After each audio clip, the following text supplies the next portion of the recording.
안녕하세요. 맞춤형매 김유준입니다. 오늘 많이들 기다리셨던 결과가 하나 나왔죠. 많이 좀 궁금해 하셨던 분들이 계셨어요. 어떤 거였냐면 이거거든요. 지금 대구 수성구에 있는 아파트였어요. 아파트였는데 대형 평수였죠. 68평이었어요. 68평이었고 대구 수성구에 있는 신세계타운이라는 아파트였습니다. 오늘 결과가 나왔는데 낙찰됐어요. 결과는 낙찰됐고 당연히 낙찰될 거라고 예상은 했죠. 예상은 했는데 낙찰됐는데 누가 그 최고가 매수 신고인이 됐냐면 채권자가 그 최고가 매수 신고인이 됐어요. 아마 이제 그 매각 결정이 나고 매각 허가 결정이 나고 이제 아마 이렇게 진행이 될 텐데 7억 7천 썼습니다. 최초 감정가의 69.37%인데 거의 2차에 거의 가깝죠. 그리고 차순위도 있었어요. 차순위도 있었는데 뭐 7억 3,500, 7791, 100원까지 해가지고 마지막까지 이렇게 입찰 가격을 정했는 것 같아요. 그래서 결과가 나왔는데 채권자가 저도 들어올 거는 예상은 못했어요. 예상은 못했는데 가만히 이제 이거 보면서 생각을 해보니까 만약에 채권자가 아닌 다른 사람이 낙찰을 받았다면 채권자는 이제 배당을 받아야겠죠. 경매를 신청을 했으니까 배당을 받아야 되는데 배당받는 금액이 얼마 안 되다 보니까 그리고 얼마의 낙찰을 받을지도 모르는 상황에서 너무 이제 손해가 크다 보니까 직접 입찰을 들어와서 소유권이라도 가져가야겠다라고 생각을 했던 모양인 것 같아요. 어차피 뭐 배당받는 금액이나 이제 만약에 나중에 이제 잔금 부분은 상계 신청을 하면 되니까 크게 상관은 없거든요. 근데 이따가 또 말씀을 드리겠지만 상계 신청을 하면 낼 돈도 없을 것 같아요. 일단은 제가 말씀을 드려볼게요. 사건 번호 2021 타경 113973 물건 번호 2번이고 1번도 있어요. 근데 1번은 제가 말씀을 안 드렸죠. 지금 2번이고 최초 감정가가 11억 1000이었습니다. 이게 대형 평수예요. 68평이에요. 68평. 그러다 보니까 상당히 커요. 하지만 연식은 오래됐어요. 연식은 오래됐고 여러 가지 뭐 장점도 있지만 단점도 있어요. 그랬는데 감정가가 11억이었고 한 번 떨어졌고 두 번 5억대였죠. 5억대였는데 엄청나게 지금 나와 있는 매물도 9억 이렇게 되니까 싸긴 싼 거죠. 그런 어떤 주변 시세나 실거래가 기준으로 봤을 때도 싸긴 싼 거예요. 그런데 오늘이 매각이 됐고 채권자가 직접 입찰을 해서 낙찰을 받아갔습니다. 총 8명이 입찰을 했어요. 이제 금액도 적은 금액은 아니다 보니까 좀 신중하게 접근을 했겠죠. 그럼에도 불구하고 8명은 입찰을 했습니다. 그래서 매각 결정이 나오고 이제 매각 허가 결정이 나오고 이제 아마 착착착 진행이 될 거예요.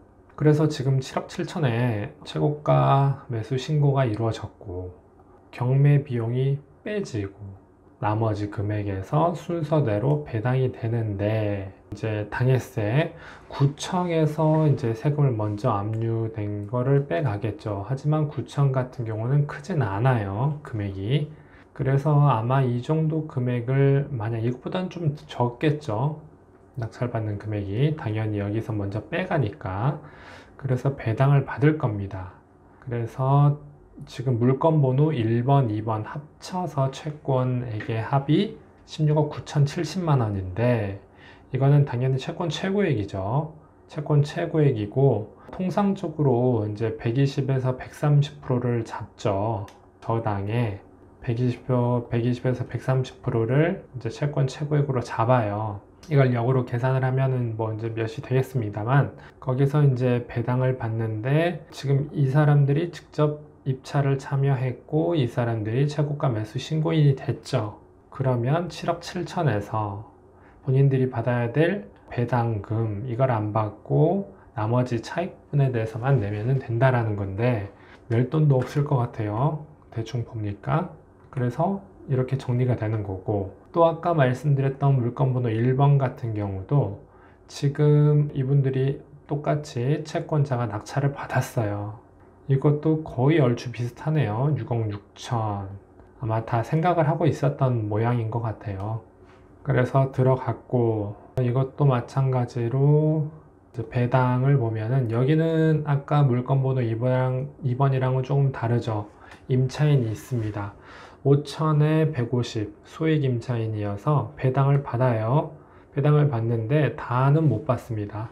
다는 못 받고 이분들도 마찬가지로 말소기에 좀 권리가 되는 그거이기 때문에 가장 먼저 배당은 받겠죠. 하지만 소액 임차인이 있기 때문에 이 부분을 뺀 나머지 금액을 받습니다. 근데 이 금액도 아니죠. 당연히 여기 있고 또 이거 빼고 해서 이건데 조금 차이는 있을 겁니다. 그래서 이 돈을 배당 받고 이분들이 6억 6천에 썼으니까 차익 부분, 근데 이분들도 아마 입찰 보증금 10%는 냈겠죠.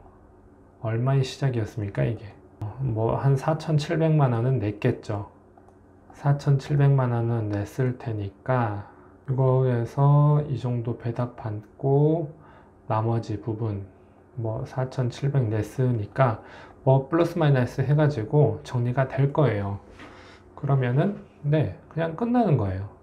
끝나는 건데 정리가 됐네요. 정리가 됐어요. 정리가 됐고 저도 그 채권자가 직접 입찰을 들어올 거다라는 예상은 못했어요. 예상은 못했는데 채권자 입장에서는 많이 아깝죠. 왜냐하면 본인들이 어떤 빌려준 돈에 대한 회수가 제대로 안 됐기 때문에 그래서 그런 부분 저런 부분 다 따져보고 직접 한 게 아닌가 싶습니다.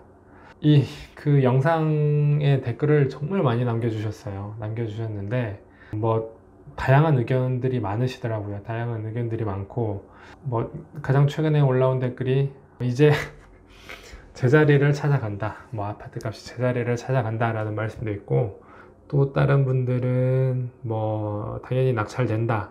뭐 이런 의견도 있고 뭐 다양한 의견이 있어요. 다양한 의견이 있는데 부동산이라는 거는 계속 왔다 갔다 합니다. 뭐 이렇게 계속 올라가는 것도 아니고요. 또 이렇게 계속 내려가는 것도 아니에요.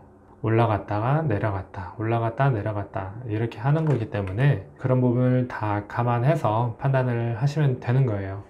그리고 이제 결과 같은 경우는 오늘 결과는 네 일단 낙찰이 됐습니다. 낙찰이 됐고 정말 전 잘한 것 같아요. 제일 베스트죠. 베스트에 가깝게 잘 한 게 아닌가. 이분들 입장에서는 제일 베스트가 아니었나 싶어요.